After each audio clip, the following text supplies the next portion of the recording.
Hello everyone, welcome to my YouTube channel जहां हम preparation कर रहे हैं सीटेट एग्जाम की। और इस सीरीज में हम डिस्कस कर रहे हैं most expected MCQs of EVS जो अपकमिंग एग्जाम्स के पॉइंट ऑफ व्यू से बहुत इंपॉर्टेंट है। So let's get started. आज का हमारा पहला क्वेश्चन है, Bihu is a folk dance of which of the following state in India. हमें बताना है कि बिहू कौन से स्टेट का फोक डांस है।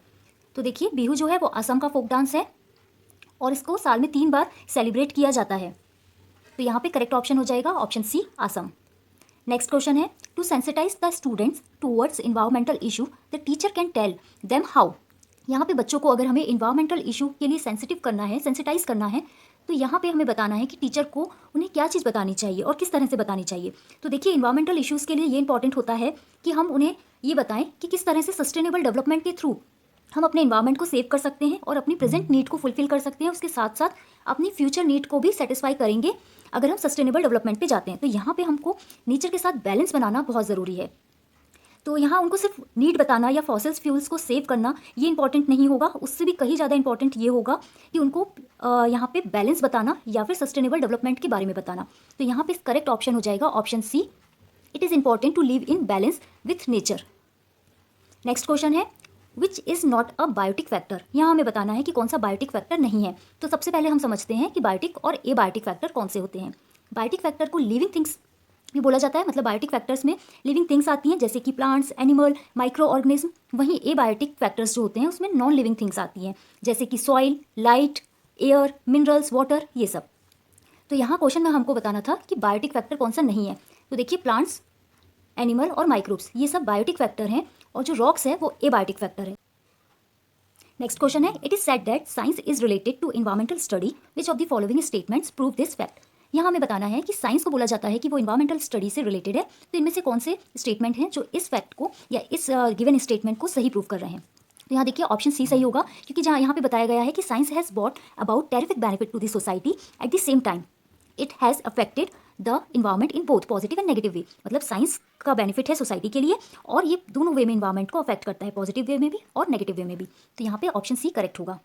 अगर हम ऑप्शन ए को देखें तो यहाँ पे लिखा है, इसका रीज़न दिया गया है कि साइंस और इन्वायरमेंट दोनों ही स्कूल में पढ़ाए जाने वाले सब्जेक्ट्स हैं। तो ये तो करेक्ट आंसर नहीं होगा, ये जस्टिफाई नहीं कर रहा है। Both subjects are taught by science teacher, तो ये भी एक मीनिंगफुल स्टेटमेंट नहीं है। Both the topics have science in them, दोनों टॉपिक के अंदर साइंस है, इसलिए इसको इन्वायरमेंट से रिलेट किया जाता है साइंस को, तो ये भी इसका वैलिड रीज़न नहीं है। तो इसलिए ऑप्शन सी करेक्ट होगा।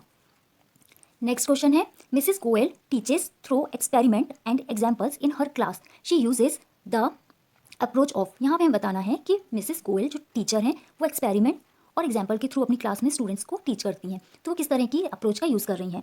तो यहाँ देखिए, वो एक्सपेरिमेंट करके दिखा रही हैं, मतलब कि यहाँ पे वो कुछ डिमॉन्स्ट्रेट कर रही हैं, एक्सपेरिमेंट कर रही हैं, एग्जाम्पल्स दे रही हैं। तो यहाँ डिबेट और डिस्कशन तो बिल्कुल भी नहीं होगा, तो इसका सही आंसर होगा option C, demonstration. Next question है, where is Mount Everest located. Mount Everest कहाँ पे लोकेटेड है। माउंट एवरेस्ट ऑप्शन डी इसका करेक्ट होगा, नेपाल में लोकेटेड है। नेक्स्ट क्वेश्चन है, Madhubani is a very old form of folk art which is well known district of one of the state of India named. यहाँ हमें बताना है कि मधुबनी कौन सी स्टेट को बिलोंग करती है, मधुबनी जो डिस्ट्रिक्ट है वो कौन सी स्टेट में है। तो इसका करेक्ट आंसर होगा option D, Bihar. Next question है, which one of the following birds are rotate its neck backward to a large extent. इनमें से कौन से पक्षी हैं जो काफ़ी हद तक अपनी गर्दन को पीछे की ओर घुमा सकते हैं। तो इसका करेक्ट ऑप्शन होगा ऑप्शन बी, आउल। आउल जो है वो अपनी गर्दन को 270 डिग्री तक रोटेट कर सकते हैं। इससे रिलेटेड, इस चैप्टर से रिलेटेड एक और क्वेश्चन बहुत इंपॉर्टेंट है, जिसमें पूछा जाता है, कई बार पूछा गया है ये क्वेश्चन, कि ऐसी कौन से पक्षी है जो अपनी गर्दन को झटके से आगे और पीछे मूव करता है। तो इसका सही आंसर है मैना। नेक्स्ट क्वेश्चन है, some birds can see 4 times as far as we can see this birds are. कुछ पक्षी जो जितना हम देख सकते हैं उससे 4 गुना देख सकते हैं, मतलब 4 गुना ज़्यादा देख सकते हैं, दूर तक का देख सकते हैं। तो वो पक्षी कौन से हैं। यहाँ पे हमको सही कॉम्बिनेशन को पिक करना है। तो यहाँ पे देखिए, ऑप्शन सी करेक्ट होगा, काइट, ईगल और वल्चर, मतलब कि चील, बाज और गिद्ध। तो ऑप्शन सी यहाँ पे करेक्ट होगा। नेक्स्ट क्वेश्चन है,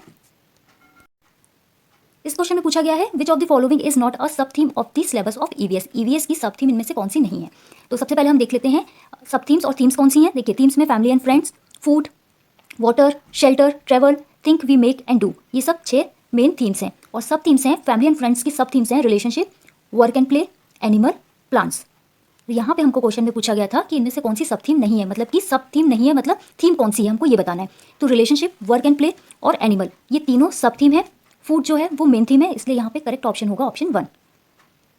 That's all for the today's video. If you like my video, hit the like button, share with your family and friends, and subscribe my channel. Thank you.